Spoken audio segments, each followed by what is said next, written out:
हरि ओम. गुरुवर्य योगदास श्री जय गणेश जोशी यांना नमस्कार.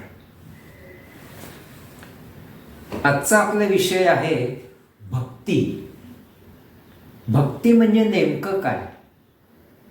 बऱ्याच वेळेला आपल्याला असं वाटतं की आपण एक नित्य पूजा अर्चा केली, गंध फुलं सोळवळं, काही कर्मकांड विधी केले, मंत्र जोरात म्हटले म्हणजे भक्ती प्राप्त झाली, आपण भक्त झालो असं एक वाटू शकतं. खरं तर भक्ती ही खूप याच्या पलीकडे आहे. भक्ती ही खूप श्रेष्ठ आहे. भक्ती ही प्रौढ आहे. तर भक्ती म्हणजे नेमकं काय ते आपण आज समजून घेऊया. आणि याच्यासाठी आपण आज दोन प्रमुख सूत्रांचा संदर्भ घेतला आहे. एक म्हणजे नारद भक्ती सूत्रे आणि दुसरे शांडिल्य भक्ती सूत्रे. यांचा संदर्भ घेऊन आजचा आपण व्हिडिओ केला आहे. तर बघूया भक्ती म्हणजे नेमकं काय. तर आता आपण जाणून घेऊया भक्ती म्हणजे नेमकं काय. त्याच्यासाठी काय महत्त्वाच्या गोष्टी आहेत भक्तीमध्ये. भक्तीमध्ये पहिलं महत्त्वाचं आहे ते म्हणजे संपूर्ण समर्पण. भक्त म्हणतो की आता आपल्याला स्वतःचे मत नाही, भगवंताची जी इच्छा तीच आपली इच्छा, तो ठेवील तसे. आप बोले हम डोले. भक्त आता स्वतःच्या इच्छा आकांक्षा अशा ठेवत नाही. जो भगवंत देईल तो त्याचा प्रसाद म्हणून तो स्वीकार करतो. आणि भक्तीसाठी हे संपूर्ण समर्पण हे खूप महत्त्वाचं असतं.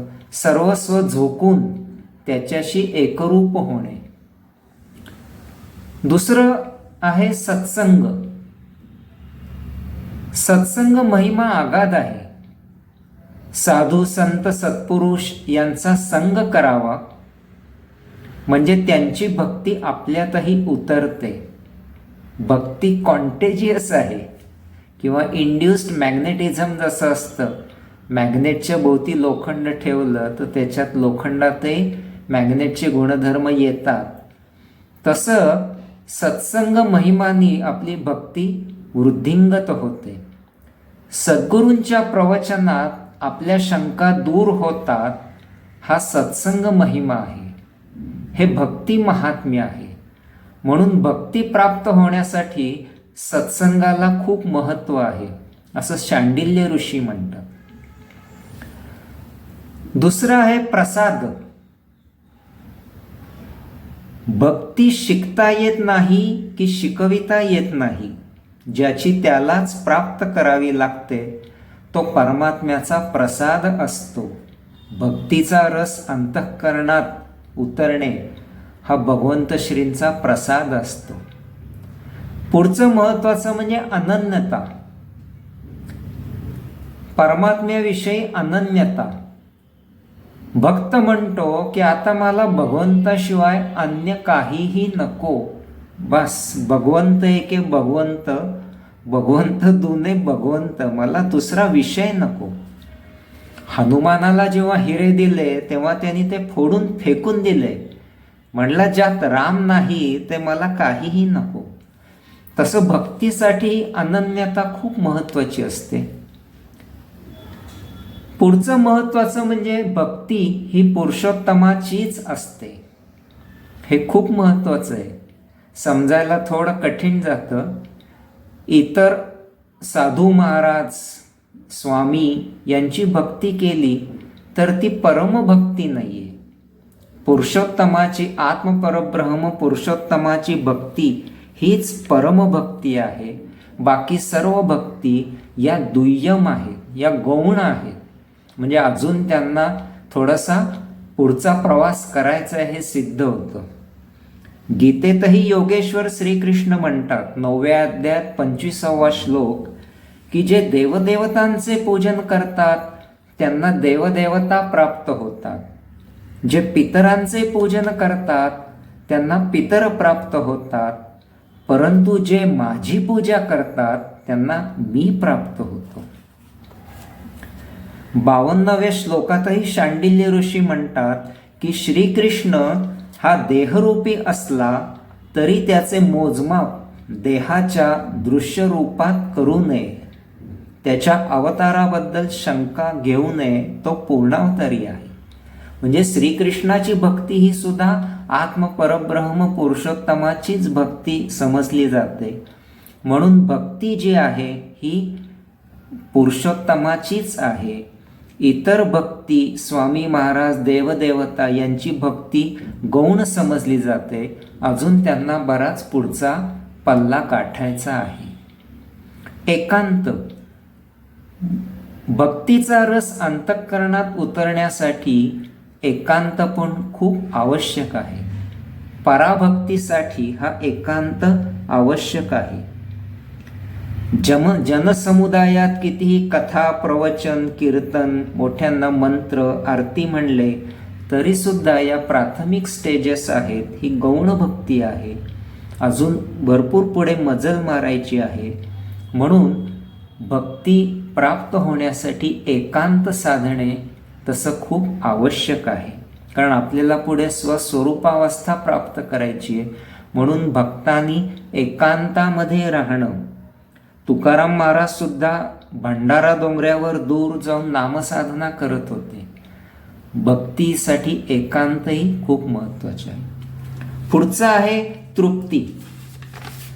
कर्मज्ञान संपन्न झाल्याची खूण म्हणजे भक्ती अंतःकरणात प्रविष्ट होते.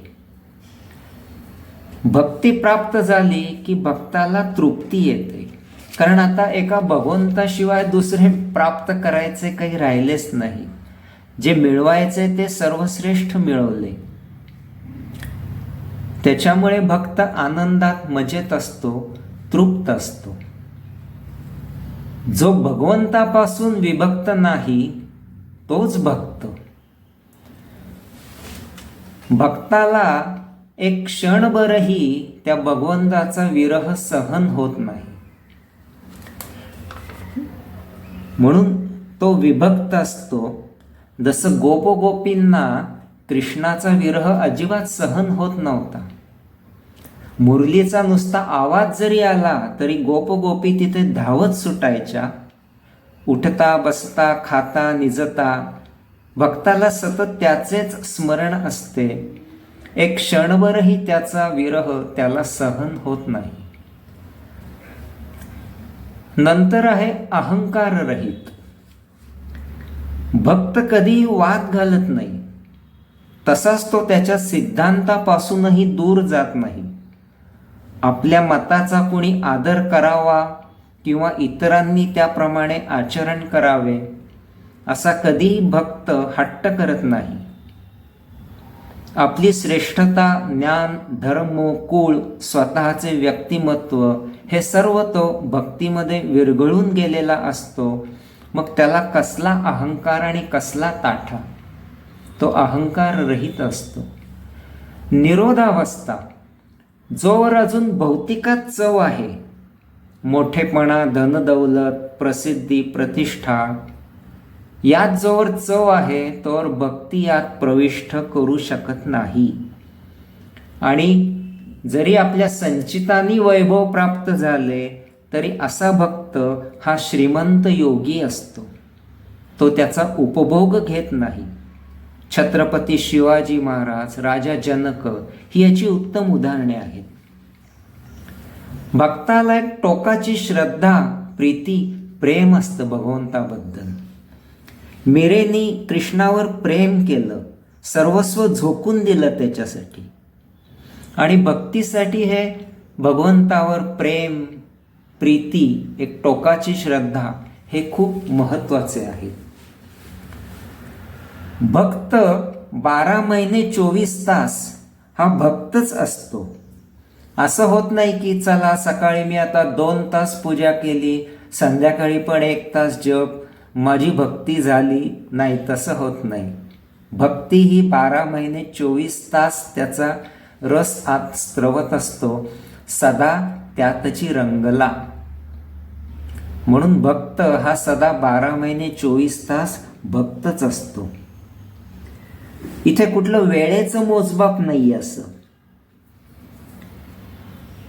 मग तो संसारात असो किंवा नसो, हा त्याचा आता प्रभूचा संसार होत असतो. जसं तुकाराम बुवा शौचाला जाताना सुद्धा पांडुरंग पांडुरंग म्हणत जायचे. काय करणार, कारण श्वासाश्वासाला भगवंताचं नाम झणकारतोय. भक्ती हेच खरं भक्ताचं ऐश्वर्य. त्याच्यामुळे 12 महिने 24 तास भक्त हा भक्तच असतो. आत्मभेट, भक्त हा आत्मभेट घेतो. तो बाह्य देहाला महत्व देत नाही. समोरच्या माणसाची जात पात कुळ धर्म धन यावरून तो भेद करत नाही. वारीला आलेला प्रत्येक वारकरी हा वारकरी म्हणूनच नमस्कार करतो. तो या गोष्टी सर्व बघत नाही. तो प्रत्येकाची आत्मभेट घेतो. भक्तीचा रस हा अंतःकरणात पाझरत असतो. भक्ती बाहेर कुठे अशी मिळत नाही. आणि इथे भक्तीचा रस हा अंतःकरणातच पाझरत असतो. बाह्य किती देखावे केले, माळा घातल्या, भस्म लावली, काय 16 अमुकच रंगाचं, त्यांनी आत भक्ती उतरेलच याची गॅरंटी नाही. भक्तीचा रस हा अंतःकरणात पाझरतो. भक्त जो असतो तो आता जीवन जगतो, आयुष्य जगत नाही. म्हणजे आयुष्य म्हणजे आता इथे त्याच्या मनमानीनं तो जीवन जगत नाही. तो भगवंताच्या इच्छेने जीवन जगतो. जीव अधिक न आत्मप्रेरणेने तो आता जीवन जगतो. भक्त वर्तमानात जगतो. भूतकाळात झालं गेलं गंगेला मिळालं, भविष्याची त्याला चिंता नसते. त्यांनी सर्व भगवंतावर सोडून दिलेलं असतं. त्याच्यामुळे आत्ता जे समोर आहे त्याचा आनंदाने भक्त स्वीकार करतो, साक्षी भावाने जगतो. अशी ही एकंदर भक्ती आहे. भक्तीची लक्षणं आहेत. भक्ती हा विषय खूप मोठा आहे. त्यातली काही महत्त्वाची मला वाटली ती मी सांगितली. आता भगवंत श्रींनी पण गीतेमध्ये आपल्याला, आपण जर का गीता पाहिली तर पहिली 1/3 गीता ही कर्मयोगावर आहे 5व्या अध्यायापर्यंत. नंतर ज्ञानयोग दिलाय 11व्या अध्यायापर्यंत आणि मग 12व्यापासून पुढे भक्तियोग आहे. तर ह्या तिन्हींचा संगम होणे हे खूप महत्त्वाचं आहे. कर्म ज्ञान आणि भक्ती. आता याच्यामध्ये कर्म ज्ञान हे संपन्न झाल्याचं फलित म्हणजे भक्तीचा रस अंतःकरणात पाझरतो. आता या स्टेजनी गेलं तर काही असं भक्तीचा रस अंतःकरणात उतरतो. आता कर्मयोगाने काय होतं की कर्मयोगाने आपलं संचित शून्य होतं. ज्ञानयोगाने आपल्याला भगवंताची ओळख होते आणि भक्तियोगाने त्याचे दर्शन होते. म्हणून कर्मयोग पण आपण केलाच पाहिजे.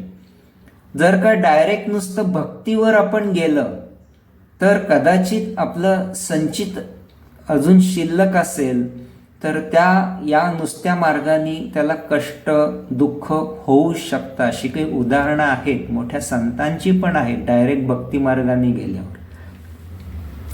आता नामदेव महाराज सुद्धा भक्तीमध्ये खूप मोठे होते, पण तरी सुद्धा त्यांना ज्ञानेश्वर माऊलींनी सांगितलं की आता विसोबा खेचरांकडे जा, गुरुकडे, आणि आत्मज्ञान प्राप्त करून घे. हे पण एक असतं. आता भक्तीसाठी ज्ञान आवश्यक आहे का, तर ज्ञान असेल तर भक्तीचा वेल हा ज्ञानाच्या आधारावर भरभर वाढेल. ज्ञान आवश्यक आहेच असं नाहीये भक्तीसाठी, पण असेल तर त्याचा फायदा होतो. कर्मयोग तर शेवटपर्यंत करायलाच लागतो. गोरा कुंभारांनी मडकी करण्याचा कधी काम सोडलं नाही. सावता माळींनी माळा पण फुलवला.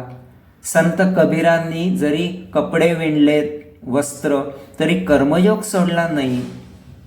तसं हा एक राजमार्ग आहे.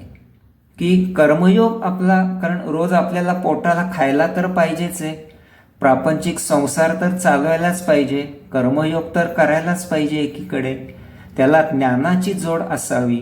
आणि मग हा कर्मयोग ज्ञानयोग संपन्न झाला की भक्ती आपोआप आपल्या अंतःकरणात पाझरते आणि मग आपल्याला पुढे जायचंय, जी स्वस्वरूपावस्था प्राप्त करायची ती आपल्याला प्राप्त व्हायला मदत होईल. हरिओम.